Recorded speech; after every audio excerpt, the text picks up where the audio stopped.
Y'all know y'all probably can't see me right now, but I know you probably can. Look at my eyes, dude. I'm still tired. But it's day 2 of this challenge, and just gonna show you the setup I'm looking at right now. So we still at that same level from yesterday. As you can see, we broke out, retested it, retested the moving averages and went up. So now I'm looking for retracement at this little demand area right here. See if I can get some reaction off this area, and then take a buy. And then yeah, we should see some nice bullish movement because we got all this traffic to the left right here. We gotta fill all this in. So yeah, we're just gonna wait and see what happens. Alright, so right now I'm in a position over here for a buy.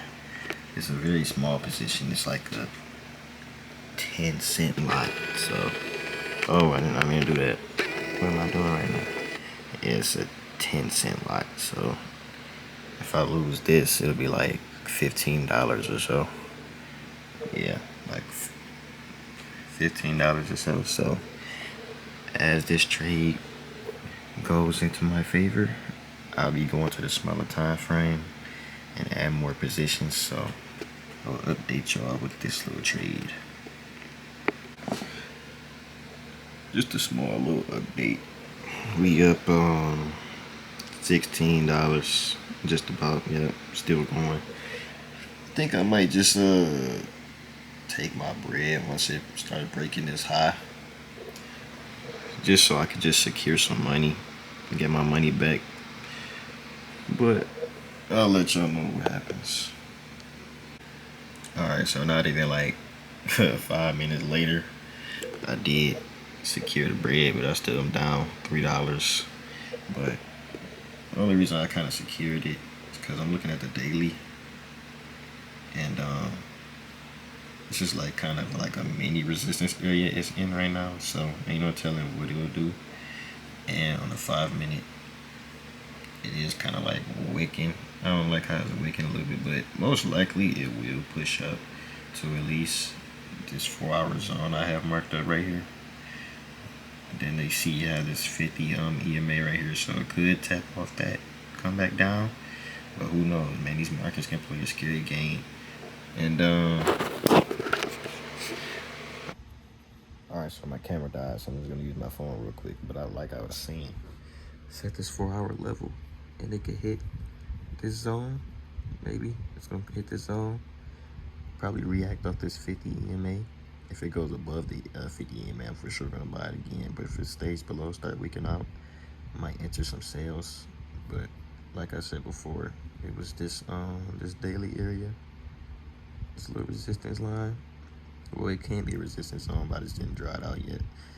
But yeah, that's kind of why I got out, and the fact that it was starting to wick at this 5-minute area over here. So I guess I would just catch you guys when see something else. You know, there's gonna be times in this market where it's like, I'm glad I got out that trade because it reversed the way. And then there's gonna be times where you're just like, dang, maybe I could have stayed in for a little bit more. But it's all good though, cause we made the money back that we lost yesterday. So I'm not tripping as long as the money was made back. But market closed right now, and you know indices don't hit in Tokyo session, so I think I'm gonna have to end this off right here. But first, I'm gonna give you a breakdown on why I took the trade. So let's get into this breakdown. Alright, so let's get to this real quick breakdown really quickly on why I took this trade. So overall, on the weekly time frame, I believe it's weekly and monthly.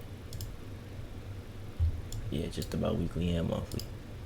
You got this area right here where price reacted to about 3 times. We got, let me find this. We got right here, and this right here. So it acted as resistance. Came up, it was resistance a little bit, broke up, came down for the retest right here, then flew basically. So now this is the area of support. So when I seen that price was coming back to this area of support, I went down to the daily time frame and looked at where price could possibly head, which is this area right here. Then I went down to the 4-hour, and this was from yesterday's video. I don't know why this is marked like this, where this area is basically where the range was. It was basically let me see, where is it? It was going up and down in this area right here, and then it finally broke out. So now I'm at the hourly time frame. See that it finally broke out of the range. This is that sale I got in yesterday that stopped out. So now I see it broke out of the range, fully broke, did a retest. Now what I initially had was this hour order block right here, but I went down, I believe, to the 15-minute, and then I refined it to like right here. So I seen it was wicking off. Then I got in about, yep, this candle right here, and I had my stops under this hour low right here. The reason why I had it this far down is because I was looking to stack my entries, because I would rather stack than just throw one big lot in and have a tight stop loss like under here, under the candle or something. So I had it about under here for about 200 points, and if I would have lost that one, only lost $20 because baby lots. So got in, it was, you know, sitting, it was at a standstill for a minute, but then once I seen it did this break right here above the 50 moving average with this candle right here, I knew that it was a possibility that we was going to keep flying. So I seen quick rejections at the 50 EMA, and I just stayed in, and I believe I got out around, yeah, it was at the top of this wick of this candle right here. Now the reason I got out is just because you don't never know what the market could do, especially US 30. US 30 will float 100 pips just from one candle. Not 100 points, I mean. See, like, look, 100 points, one candle. This candle, almost 300. So it's like, you never know what US 30 can do. So I was really basically just taking it to this high, but the projected area is really just to hit this little 4-hour zone that we have. Oh, wait, no, it was a daily zone, ain't it? Yeah, this little daily zone that we have, which is basically breaking this daily high. And yeah, that was pretty much it. Now we're just waiting to see what US 30 might do, but I might transition over to the NAS because I don't know, NAS is less volatile. It's a little more safer than US 30. So who knows? Next video we gonna see. But NAS right now set this resistance zone. It done already reacted twice for a retest. Now it's coming back. Now we just got to see if it's going to stay under or break above and finally get that correct push that it needs, because NAS, all indices has been crashing and crashing. So yeah, we just got to wait and see what the market give us. And yeah, that was it for this breakdown video. Yeah,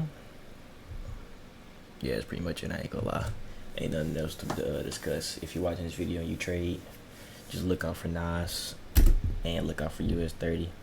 They're both approaching key levels right now. So